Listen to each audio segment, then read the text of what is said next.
तो हम पहुंचे थे लास्ट में एटम पे, ठीक है ना। तो अब यहाँ पे देखना है कि हमें एटम जो है, एटम क्या है। ये जो एटम है, atoms are smallest particles of matter, यानी कि ये मैटर के छोटे छोटे पार्टिकल्स माने जाते हैं, ठीक है, जिसका मैटर जो है वो बना है। तो यहाँ पर क्लासिकली अगर हम देखें, ये जो एटम है, एटम एक स्फीयर माना जाता है। इस एटम के अंदर 3 फंडामेंटल पार्टिकल्स पाए जाते हैं। एक पार्टिकल जो है वो है इलेक्ट्रॉन। इलेक्ट्रॉन का चार्ज जो है वो माना जाता है माइनस चार्ज, यानी कि नेगेटिवली चार्ज पार्टिकल। एंड इसके सेंटर में एक और पार्ट है जिस पार्ट को हम न्यूक्लियस बोलते हैं। इस न्यूक्लियस के अंदर और 2 पार्टिकल्स पाए जाते हैं जिन पार्टिकल्स का नाम है प्रोटॉन एंड न्यूट्रॉन। ये जो प्रोटॉन है, ये प्रोटॉन पॉजिटिवली चार्ज्ड पार्टिकल है। एंड ये जो न्यूट्रॉन है, neutron is a neutral particle, it has no charge. और अगर हम देखें तो ये 3 पार्टिकल्स जो हैं, इलेक्ट्रॉन, प्रोटॉन और न्यूट्रॉन, इनको डिस्कवर किसने किया था? इलेक्ट्रॉन को डिस्कवर किया था जे थॉमसन ने, प्रोटॉन को डिस्कवर किया था रदरफोर्ड ने, और न्यूट्रॉन को डिस्कवर किया था चैडविक ने, ठीक है ना। अब यहाँ पे सवाल आता है, ये जो कहानी है क्या ये यहीं पे खत्म होती है? क्या हम या ये जो यूनिवर्स है क्या ये इन्हीं 3 फंडामेंटल पार्टिकल्स से बने हैं, या कहानी कुछ और भी है? तो चलिए हम देखते हैं। This is not the end of the story, we have to reach at the real building block of the universe. यहाँ पर कहानी खत्म नहीं होती है, बल्कि हमें वहां तक पहुंचना है जहाँ पे हमें ये पता चले कि यूनिवर्स किस चीज की बनी है। तो चलिए हम आगे देखते हैं आगे क्या होगा।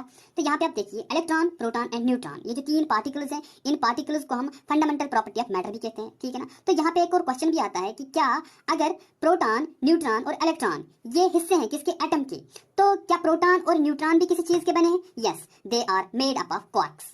ये जो प्रोटॉन और न्यूट्रॉन है, ये क्वार्क्स के बने हैं। अब ये क्वार्क्स क्या है? इन क्वार्क्स को हमने देखना है। Quarks are the elementary particles of atom, यानी कि ये जो क्वार्क्स है ना, क्वार्क्स एलिमेंट्री पार्टिकल्स माने जाते हैं एटम के। यानी कि ये जो प्रोटॉन और न्यूट्रॉन है, ये किस चीज के बने हैं? अब ये क्वार्क्स के बने हैं। अब हम देखेंगे कि क्वार्क्स क्या होते हैं, ठीक है। यहाँ पे आप देखिए, यहाँ पे मैंने एक स्ट्रक्चर बनाया है। ये जो है, ये न्यूक्लियस है। न्यूक्लियस के अंदर आप लोगों ने देखा है प्रोटॉन और न्यूट्रॉन। तो यहाँ पे मैंने अभी बताया आपको कि जो प्रोटॉन और न्यूट्रॉन है, ये बने हैं क्वार्क्स के, ठीक। तो क्वार्क्स, अब हम देखेंगे कि क्वार्क्स क्या है। Quarks, there are 6 types of quarks, up quark, down quark, top, bottom, charm and strange. यहाँ पर आप देखिए, ये जो प्रोटॉन है, प्रोटॉन प्रोटॉन जो है ये 2 अप क्वार्क से बना है एंड 1 डाउन क्वार्क से बना है। और ये जो न्यूट्रॉन है, न्यूट्रॉन एक अप क्वार्क से बना है और 2 डाउन क्वार्क से बना है, ठीक है ना। तो यहाँ पर आप लोगों ने देखे हैं कि यहाँ पे 6 टाइप्स ऑफ क्वार्क्स हैं, ठीक है ना। There are 6 types of quarks, up, down, top, bottom, charm and strange. ये जो क्वार्क्स हैं, ये क्वार्क्स आपस में इंटरेक्ट करते हैं, ठीक है ना। आपस में ये इंटरेक्ट करते विया a strong nuclear force called gluon. Gluon जो है स्ट्रॉन्ग न्यूक्लियर फोर्स माना जाता है बिटवीन द क्वार्क्स। यहाँ पर आप देखिए, ये क्वार्क्स से 2 up quark and 1 down quark, ठीक है ना। इनके बीच में एक इंटरेक्शन होता है, इन क्वार्क्स के बीच में एक इंटरेक्शन होता है। जो इंटरेक्शन किस वजह से होता है? स्ट्रॉन्ग न्यूक्लियर फोर्स की वजह से। जो स्ट्रॉन्ग न्यूक्लियर फोर्स को हम कहते हैं ग्लूऑन, यानी कि gluon is responsible for their interaction, okay.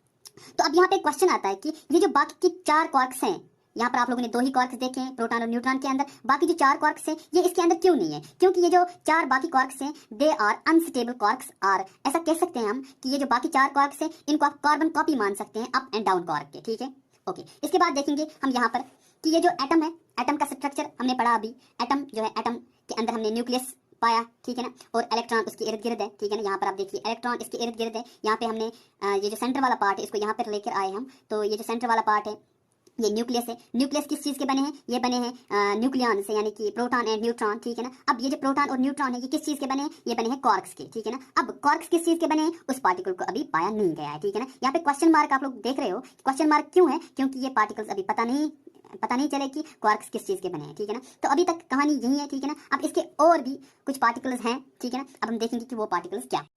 तो यहाँ पर आप लोगों ने इलेक्ट्रॉन देखा है, और इलेक्ट्रॉन जैसे और भी पार्टिकल्स हैं जिन पार्टिकल्स को हम न्यूट्रिनोज कहते हैं, ठीक है ना। तो यहाँ पर इलेक्ट्रॉन है, नियॉन है, टाउ है। Electron neutrino, muon neutrino, tau neutrino, these are also the elementary particles of matter.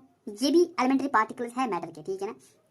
और ये जो एलिमेंट्री पार्टिकल्स हैं, ठीक है ना, ये वाले ये 6 elementary particles, they belong to other family, यानी कि ये एक और फैमिली से बिलोंग करते हैं, जिस फैमिली को हमने नाम रखा है लेप्टॉन फैमिली, ठीक है ना। ये लेप्टॉन फैमिली जो है, इस लेप्टॉन फैमिली के अंदर ये 6 पार्टिकल्स आते हैं, 6 एलिमेंट्री पार्टिकल्स आते हैं। और ये जो 6 एलिमेंट्री पार्टिकल्स हैं, ये 6 एलिमेंट्री पार्टिकल्स इंटरेक्ट करते हैं आपस में, ठीक है ना। इंटरेक्ट करते हैं आपस में विया weak forces and electromagnetic forces, ठीक है ना। तो यहाँ पर आप देखिए, यहाँ पर है 3 जनरेशंस ऑफ मैटर, जिनको आप फर्मियान्स भी कहते हैं, ठीक है ना। और यहाँ पर है इस साइड 4 कैरियर्स, जिनको आप इंटरेक्शन पार्टिकल्स कहते हैं, ठीक है ना, या इंटरेक्शन फोर्सेस कहते हैं, ठीक है ना। ये जो है, यहाँ पर ये जो कॉर्क्स है, 6 टाइप्स ऑफ कॉर्क्स, ये आपस में इंटरेक्ट करते हैं via strong nuclear force called gluon। और यहाँ पर ये जो है लेप्टॉन, 6 टाइप्स ऑफ लेप्टॉन्स है यहाँ पर। ये जो लेप्टॉन्स ये आपस में इंटरेक्ट करते हैं via electromagnetic force called photon and weak nuclear force called W and Z boson.